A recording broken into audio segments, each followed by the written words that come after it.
नमस्कार विद्यार्थी मित्रांनो, आज आपण पाहणार आहोत सायन्समधील प्राण्यांचे वर्गीकरण या टॉपिकवरील आयोगाने विचारलेले आजपर्यंतचे प्रश्न. हा आपला भाग पहिला आहे.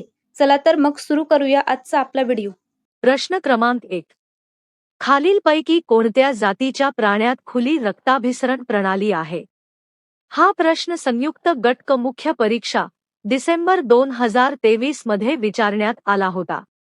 पर्याय क्रमांक 1 आर्थ्रोपोडा, पर्याय क्रमांक 2 टॅनेलिडा, पर्याय क्रमांक 3 सायक्लोस्टोमाटा, पर्याय क्रमांक 4 पायसेस. योग्य उत्तर पर्याय क्रमांक 1 आर्थ्रोपोडा.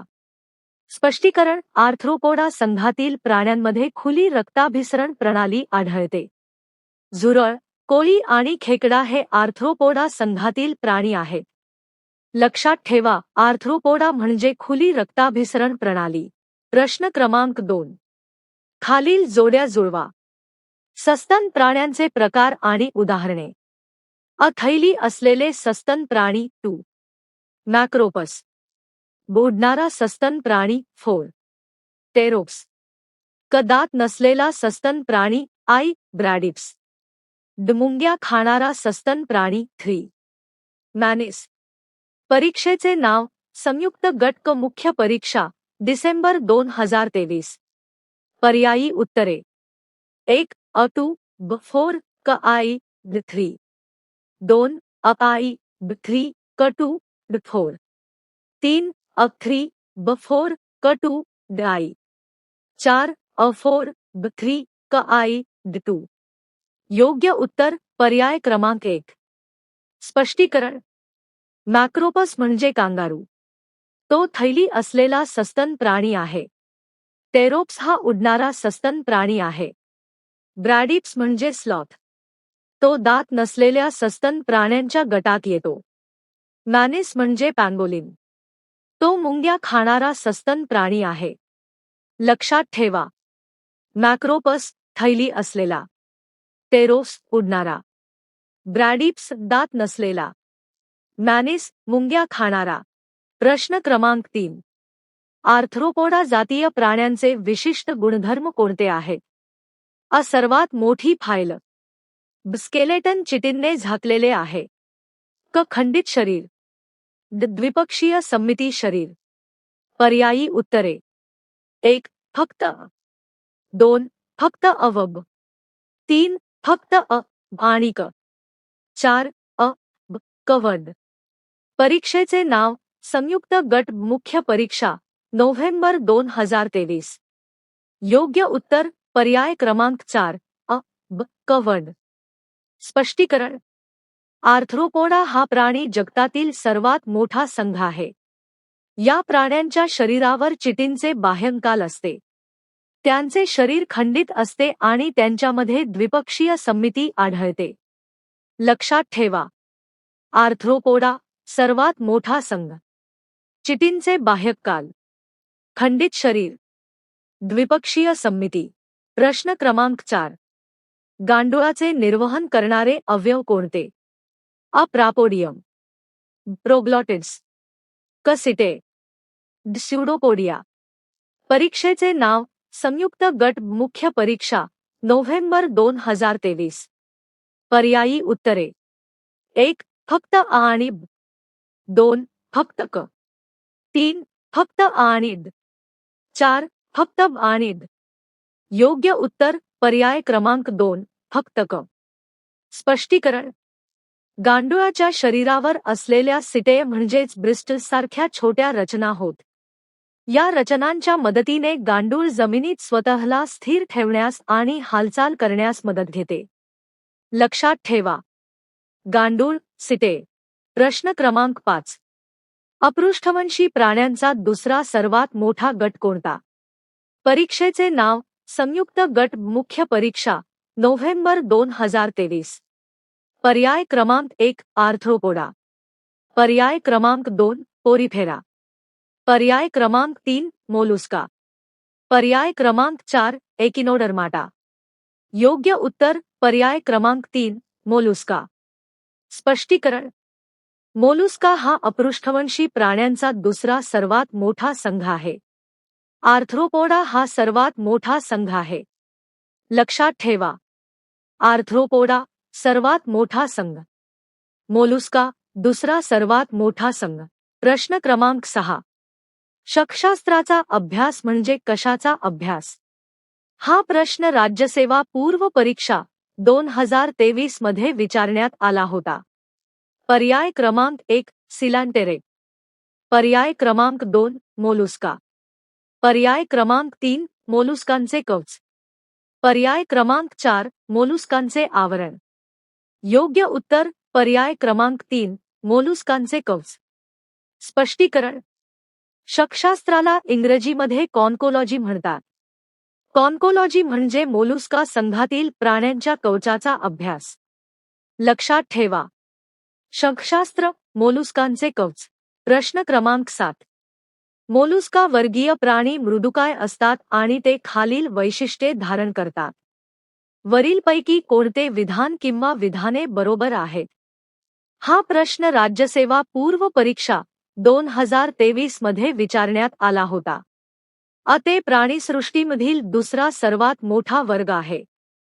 सर्वसाधारणपणे ते द्विपक्षीय सममितीय असतात. ते फक्त जमिनीवरच राहतात. त्यांना मांसल पाय असतात. पर्याय क्रमांक 1 फक्त, पर्याय क्रमांक 2 बाणीद, पर्याय क्रमांक 3 बाणिक, पर्याय क्रमांक 4 फक्त आणीब. या प्रश्नाचे योग्य उत्तर पर्याय क्रमांक 2 बाणीड हे आहे. स्पष्टीकरण: मोलुस्का हा अपृष्ठवंशी प्राण्यांमधील दुसरा सर्वात मोठा संघ आहे. या संघातील प्राणी सर्वसाधारणपणे द्विपक्षीय सममितीय असतात आणि त्यांना हालचालीसाठी मांसल पाय असतात.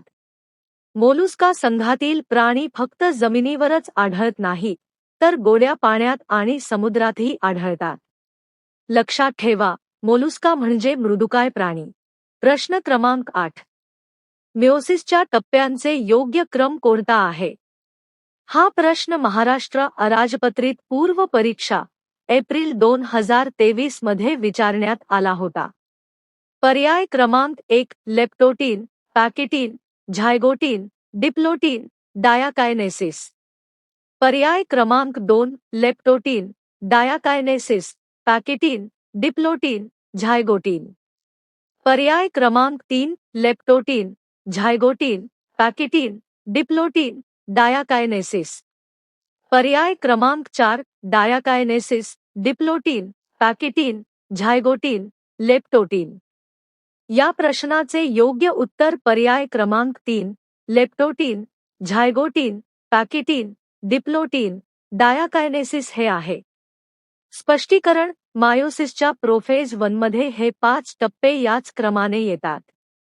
प्रथम लेप्टोटीन, त्यानंतर झायगोटीन, पॅकेटीन, डिप्लोटीन आणि शेवटी डायाकायनेसिस.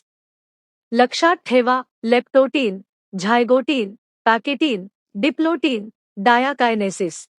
प्रश्न क्रमांक 9. साधारणपणे पोरिफेरामध्ये गेमेट कशामुळे तयार होतात? हा प्रश्न महाराष्ट्र अराजपत्रित पूर्व परीक्षा एप्रिल 2023 मध्ये विचारण्यात आला होता. पर्याय क्रमांक 1 कोयानोसाइट्स, पर्याय क्रमांक 2 आर्किओसाइट्स, पर्याय क्रमांक 3 मायोसाइट्स, पर्याय क्रमांक 4 पिनाकोसाइट्स. या प्रश्नाचे योग्य उत्तर पर्याय क्रमांक 2 आर्किओसाइट्स हे आहे. स्पष्टीकरण: पोरिफेरा संघातील प्राण्यांमध्ये साधारणपणे आर्किओसाइट्स या पेशींपासून गेमेट तयार होतात. आर्किओसाइट्स या बहुपयोगी पेशी असून त्या प्रजनन प्रक्रियेत महत्त्वाची भूमिका बजावतात. लक्षात ठेवा, पोरिफेरा, आर्किओसाइट्स, गेमेट निर्मिती. प्रश्न क्रमांक 10. वनस्पतींना त्यांच्या अस्तित्वासाठी, वाढीसाठी आणि पुनरुत्पादनासाठी पोषक तत्वांची आवश्यकता असते. खालीलपैकी कोणते पोषक घटक वनस्पतींना आवश्यक असलेल्या सूक्ष्म पोषक घटकांचा संच नाही? हा प्रश्न क्लर्क मेन्स फेब्रुवारी 2023 मध्ये विचारण्यात आला होता. पर्याय क्रमांक 1 बोरॉन, झिंक, मॅंगनीज, पर्याय क्रमांक 2 तांबे, मॉलिब्डेनम, क्लोरीन, पर्याय क्रमांक 3 नायट्रोजन, फॉस्फरस, पोटॅशियम. पर्याय क्रमांक 4 कोबाल्ट, निकेल, लोह. या प्रश्नाचे योग्य उत्तर पर्याय क्रमांक 3 नायट्रोजन, फॉस्फरस, पोटॅशियम हे आहे. स्पष्टीकरण: नायट्रोजन, फॉस्फरस आणि पोटॅशियम हे वनस्पतींसाठी आवश्यक प्रमुख म्हणजेच स्थूल पोषक घटक आहेत. त्यामुळे त्यांचा सूक्ष्म पोषक घटकांमध्ये समावेश होत नाही. लक्षात ठेवा, नायट्रोजन, फॉस्फरस, पोटॅशियम स्थूल पोषक घटक. प्रश्न क्रमांक 11. खालीलपैकी कोणता सूक्ष्मजीव प्रोबायोटिक वर्गात मोडत नाही?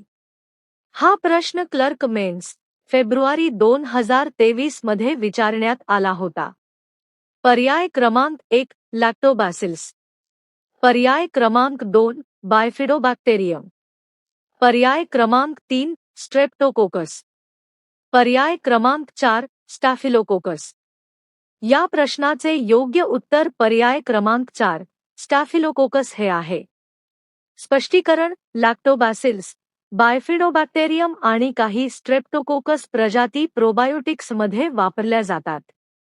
स्टॅफिलोकोकस हा प्रोबायोटिक सूक्ष्मजीव नाही. लक्षात ठेवा, स्टॅफिलोकोकस प्रोबायोटिक नाही. प्रश्न क्रमांक 12. योग्य जोड्या लावा. हा प्रश्न संयुक्त गट क पूर्व परीक्षा 2022 मध्ये विचारण्यात आला होता. गट आणि गट अ यांची योग्य सांगड घाला. अ सॅलामँडर 1. शीतरक्ती. बदक चोचा 4. अंज सस्तन प्राणी. क जळू 2. सॅन्विवोरस. ड प्रामेशियम 3. अस्ममिट. पर्याय क्रमांक 1 प ब क द. पर्याय क्रमांक 2 प ब क द. पर्याय क्रमांक 3 प ब क द. पर्याय क्रमांक 4 प ब क द. या प्रश्नाचे योग्य उत्तर पर्याय क्रमांक 2 अ ब क द हे आहे. स्पष्टीकरण: सॅलामँडर हा शीतरक्ती प्राणी आहे. बदकचोचा हा अंज सस्तन प्राणी आहे. जळू हा सॅन्विवोरस म्हणजे रक्त शोषणारा प्राणी आहे.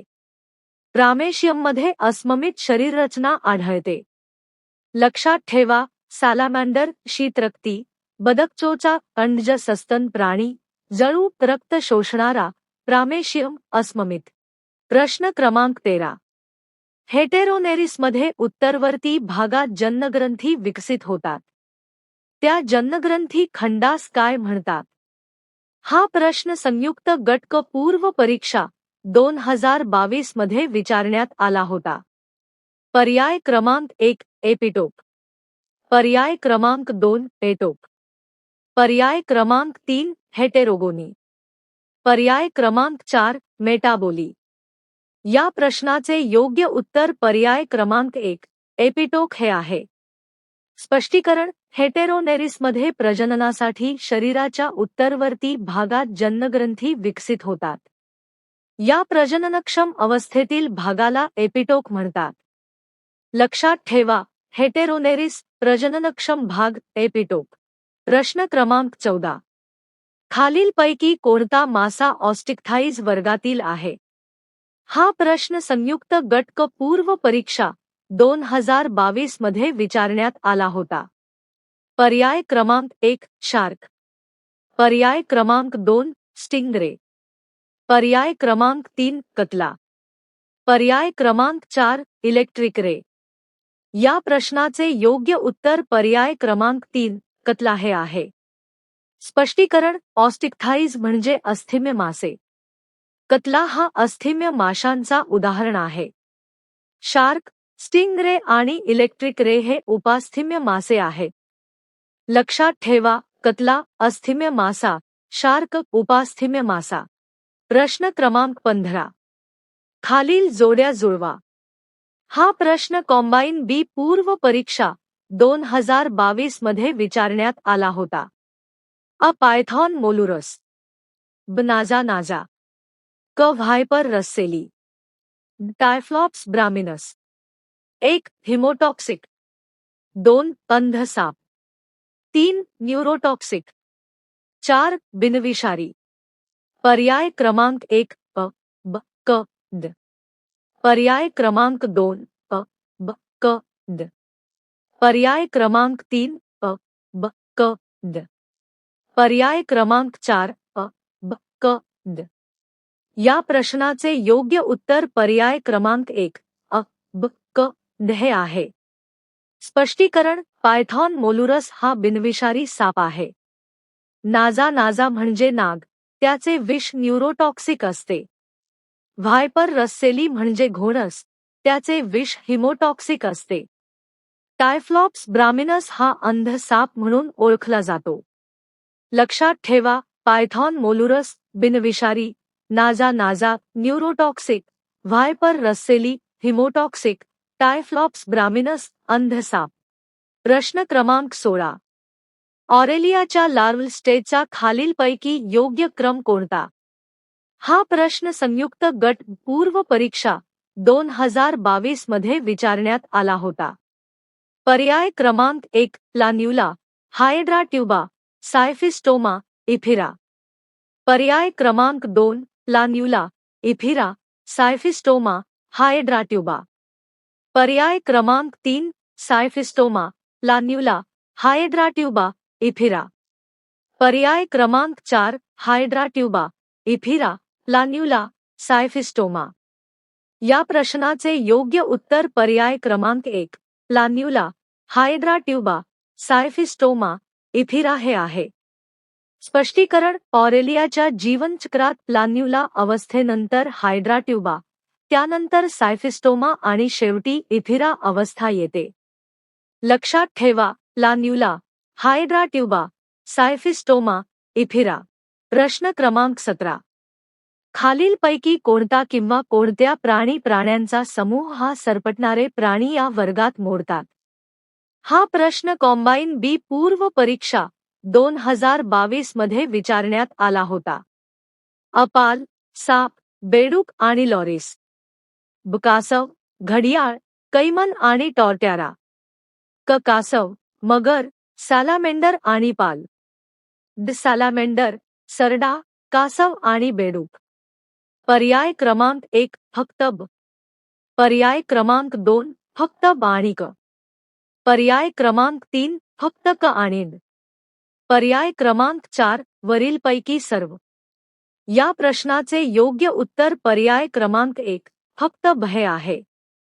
स्पष्टीकरण: कासव, घडियाळ, कैमन आणि टॉर्ट्यारा हे सर्व सरपटणारे प्राणी आहेत।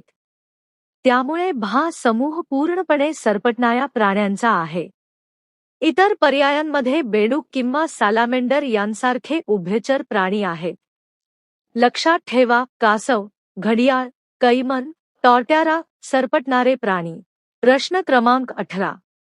डोळ्यांचा रंग पांढरा असणाऱ्या ड्रोसोफिलाच्या मादीचा डोळ्यांचा रंग लाल असणाऱ्या ड्रोसोफिलाच्या नराबरोबर संकरण झाले तर त्यांच्या पहिल्या पिढीतील सर्व मादी ड्रोसोफिलांच्या डोळ्यांचा रंग कोणता असेल?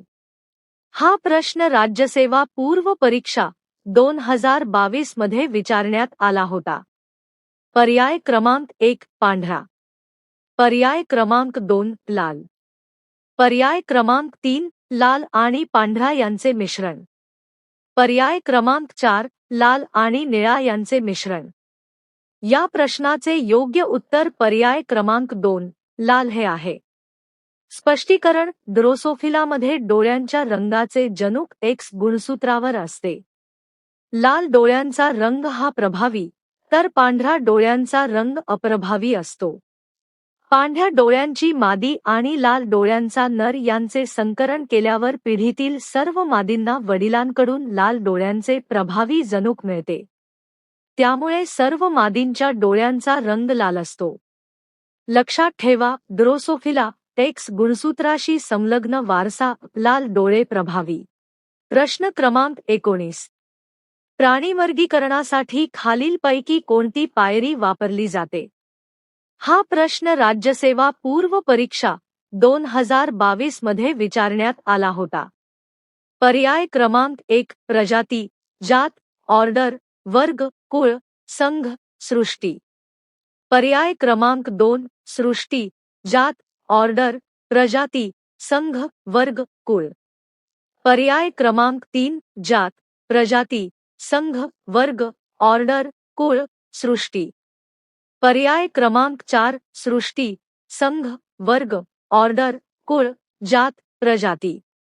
या प्रश्नाचे योग्य उत्तर पर्याय क्रमांक 4 सृष्टी, संघ, वर्ग, ऑर्डर, कुळ, जात, प्रजाती हे आहे.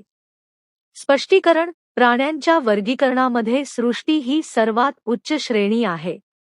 त्यानंतर संघ, वर्ग, ऑर्डर, कुळ, जात आणि सर्वात शेवटी प्रजाती येते. लक्षात ठेवा, सृष्टी, संघ, वर्ग, ऑर्डर, कुळ, जात, प्रजाती. प्रश्न क्रमांक 20. खालीलपैकी कोणत्या शर्तींचा संच ओबेलियाला सर्वोत्तमपणे लागू होतो? हा प्रश्न कंबाईन गट क पूर्व परीक्षा 2021 मध्ये विचारण्यात आला होता. पर्याय क्रमांक 1 पॉलिमॉर्फिक, कोलोनियल, अक्वॅटिक. पर्याय क्रमांक 2 मरीन, सिडेंटरी आणि कोलोनियल. पर्याय क्रमांक 3 मरीन, सिडेंटरी, पॉलिमॉर्फिक. पर्याय क्रमांक 4 marine, sedentary, colonial, polymorphic with alternation of generation. या प्रश्नाचे योग्य उत्तर पर्याय क्रमांक 4 marine, sedentary, colonial, polymorphic with alternation of generation हे आहे. स्पष्टीकरण: ओबेलिया हा समुद्रात आढळणारा स्थिर आणि वसाहती स्वरूपाचा प्राणी आहे. त्याच्या वसाहतीमध्ये वेगवेगळ्या प्रकारचे व्यक्ती किंवा झुइड्स आढळतात, त्यामुळे तो बहुरूपी आहे. त्याच्या जीवनचक्रात अलिंगिक आणि लैंगिक पिढ्यांचे एकांतरण म्हणजेच मेटाजेनेसिस आढळते. लक्षात ठेवा, Obelia marine, sedentary, colonial, polymorphic, alternation of generation. तर अशा प्रकारे आज आपण प्राण्यांचे वर्गीकरण या टॉपिकवरील आयोगाने विचारलेले प्रश्न पाहिलेले आहेत. हा आपला भाग पहिला होता. भेटूया नेक्स्ट व्हिडिओमध्ये. Thanks for watching. धन्यवाद.